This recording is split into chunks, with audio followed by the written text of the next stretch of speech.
Hey, what's up? I'm Harshit Santosh Pore, your business communication teacher, and I'm back here again with yet another video on what non-verbal communication means.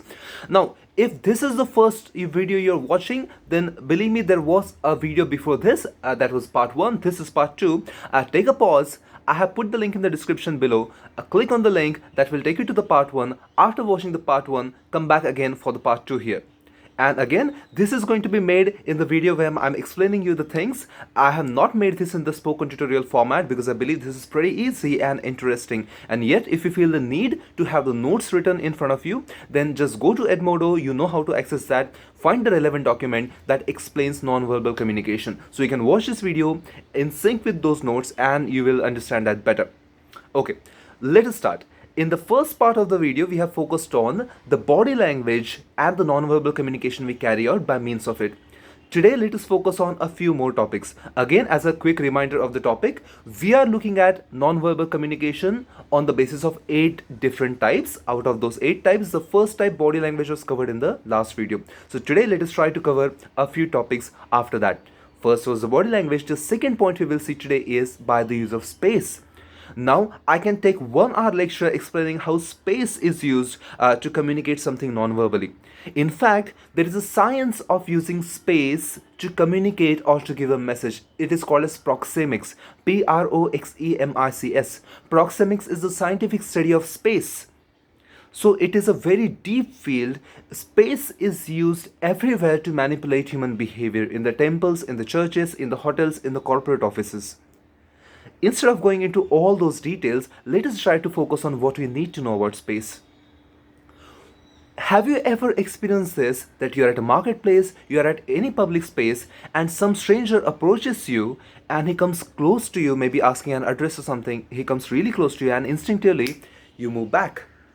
You know, the reaction you gave here, you move a step back when some stranger approaches very close to you. That happens because he has infiltrated your sense of personal space. While talking about space, all of us have these imaginary circles of space around us. I like to call it a sphere of influence also. I call it sphere of influence because as a teacher I have often noticed in a small classroom where the students are closer to me, they always pay better attention and teaching becomes much easier. In a large classroom where the students are farther away from me, the teaching becomes a little complicated because the students farther away from me tend to veer off and look outside the window. That's why I like to call this space a sphere of influence. Every teacher has a sphere of influence within which, if the students are sitting, then they are far more attentive. It's like my sphere of influence reaches till those people. I'm influencing those people very easily. Anyway, talking about the circles of personal space around us, the circle differs in the radius depending on the culture you belong to. For an Indian person, the circle of personal space is really, really close and intimate because we have so much population. All people are sitting huddled together. We do not mind if my co-traveler in a public transport is sitting really close to me. If you look at the Western countries, on the other hand, then their circle of personal space is really, really wide. So if a stranger is talking to you in the Western countries, he's going to maintain the distance of whatever 8 to 10 feet. They stand really far apart from each other. They do not come closer to each other if they're strangers. So talking about these circles, the circle that is closest to your body, it's almost touching your body, we call that as the circle of intimate space.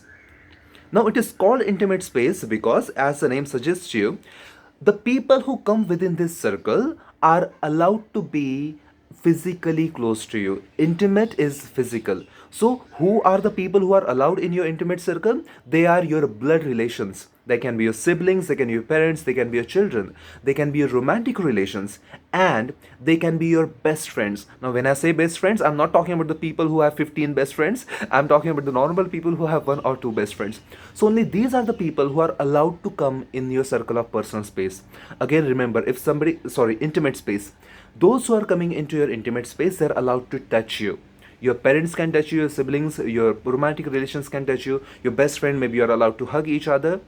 That is the circle of intimate space. It touches your body. That circle is very, very close to your body, almost touching it.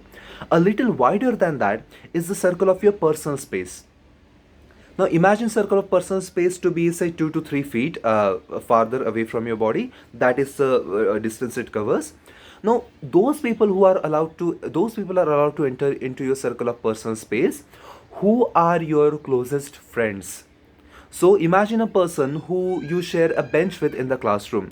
That person sits pretty close to you, but that person is not going to touch you unless he's really weird, or you are not going to touch him unless you are weird. So this is, I mean, you may touch occasionally, you may brush shoulders, you may brush your thighs, but it's going to be inadvertently, it's going to happen by mistake. You're not going to do that on purpose. You're not going to meet each other every day and hug each other. So that is a respectable distance, but still a close distance. People who are your very close friend, they can come within your circle of personal space, which is around 2 to 3 feet away from your body. Even wider than that is the circle of your social space. Now, within social space come all your acquaintances, even your bosses, your colleagues, who are not your friends, who will not come very close to you, but you meet them every day. You are pretty familiar with them, so they can come into your social space. Imagine the circle of social space 5 to 6 feet away from your body. That is the circle of social space. So, at a social gathering, how far can a person come to you who is known to you already? Imagine you are at a party with all familiar people. How close can that distant friend or distant relative come to you? Not very close. He's not going to casually put hands over your shoulder. You are going to maintain some distance, but you will have a nice close conversation. The friends in your class who you do not share a bench with, who are not your closest best friends, but they are friends in your class, how close are they going to come to you? The better example is your boss and colleagues at the office. Your boss is not going to come and hug you every day. He is going to maintain some respectable distance with you, or the kind of distance you are going to maintain with your subject teacher. Now you know this teacher, he teaches you every day. You are not going to come very close to him, but you will not be very far away either. You will maintain a 5 to 6 feet respectable distance. That is the circle of social space. And even farther away, the widest circle is the circle of formal space. Now, you maintain formal space with those people who are usually stranger to you, or with those people with whom you have a very, very wide difference of hierarchy. So your immediate boss, you're familiar with him, he may come into your circle of social space, but your top boss may be the division head, the head who controls your office and 5 offices like that, whom you do not see even once a year. He is going to be in the circle of formal space. He's going to be really far away from you. You are going to maintain a respectable distance from you. Similarly, at a place which is a public space, you are approaching a stranger, or a stranger is approaching you. He is going to be in your space, in your circle of formal space. He is going to maintain a 5 to 6 feet respectable distance from you. He is not going to come close. He is never going to touch you. So these are the circles around us, and this is what we indicate by use of space around us. Think about this. You are subconsciously observing the space, the circles of space that the people use, and trying to guess the relationship between them. If you meet two of your classmates at a mall, and if you see them like really close, holding hands, or maybe arms around the shoulder and things like that, you see they are into each other's intimate space. And by looking at that, maybe they are dating or something like that. On the other hand, if you see two of your classmates at a mall, but they are maintaining a distance of say 1 feet, 2 feet, something like that, then they are in each other's personal space. So okay, maybe they are very good friends, they live in the same building, maybe they went to the same school, all right, not a big deal. You see, you're always observing the space between the people and trying to guess the relationship between them. Intimate space, intimate relation, social space, social relation, formal space, formal relations, so on and so forth. But that's not all we have about space. Remember, I mentioned that the space is always used to manipulate people's behavior. Think about the principal's office. If you have ever been there, you'll realize one thing. The principal sits on the highest chair. She sits on the biggest chair. If you are sitting in front of her, you are sitting on those really thin plastic chairs. That arrangement is made to give you the sense of difference in power. She is higher than you, and that's why she sits on the higher chair. You sit on the lower chairs.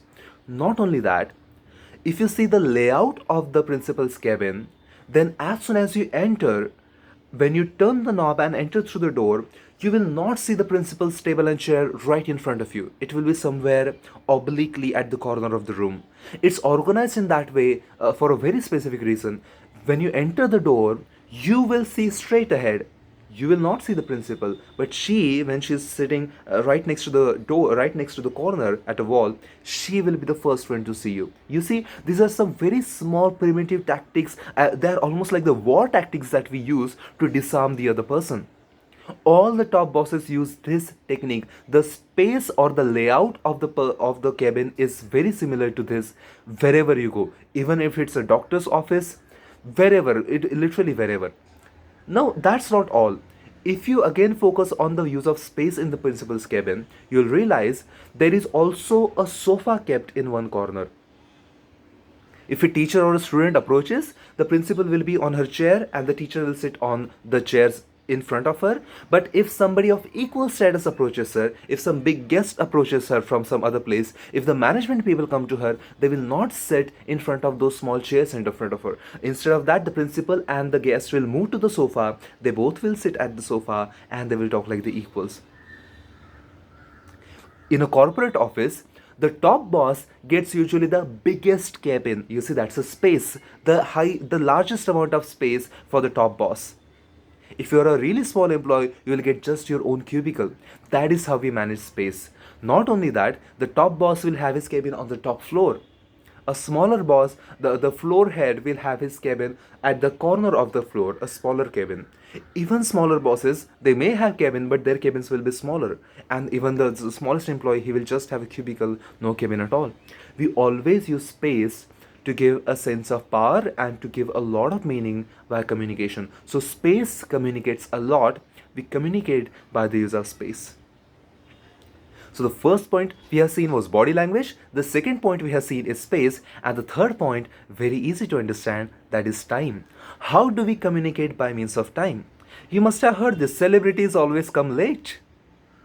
They do that to give you the sense that they are more important than you are. They do that by taking more time to do something. If somebody accepts your request quickly, obliges to you quickly, then it means that he is giving importance to you. We always manipulate the amount of time to communicate something. A celebrity taking a lot of time is a sign that he is trying to show his power. Somebody who takes least amount of time is a sign that he is giving consideration to you. Imagine a shared wash basin in the college, you're washing hands. Maybe you see some person standing behind you and you quickly wash your hands, move away from there to give that person a chance. You are shortening your time by means of, you're doing that to show consideration to the other person. It goes in so many ways. In the relationships, you want to show that you really care for your partner, and you do that by giving time to the other person. If you don't give time, perhaps you don't care for the other person. Time is considered in so many different ways, and so many non-verbal messages are given through this. You arriving 5 minutes early for an interview, it gives a message that you're really sincere about it. You arriving late, maybe you don't value other people's times. This can go on. This can literally go on forever. Arriving, we have this simple mannerisms we follow in the social gatherings. If you're going at a party, always go 10 minutes late. Never go early. Because when you're going late, you are giving consideration to the host. You're giving them some time to prepare well for you. If you're going well in advance, you're going to make it only awkward for them. So we use time in so many other ways to give a message. In fact, simple thing as, imagine your classmate messages you, he has never messaged you before, and he's messaging you. If he messages at 12 o'clock, hey, what's up? Maybe it's work related. If he messages you at 12 o'clock at night, hey, what's up? Maybe it's not likely to be work related. See, even the kind of time we choose to communicate something tells a lot about a person's intentions. If somebody messages you at 6 o'clock in the morning, hey, what's up? If he says good morning, then that's a different thing altogether. But if he says, hey, what's up, maybe he has some urgent work with you.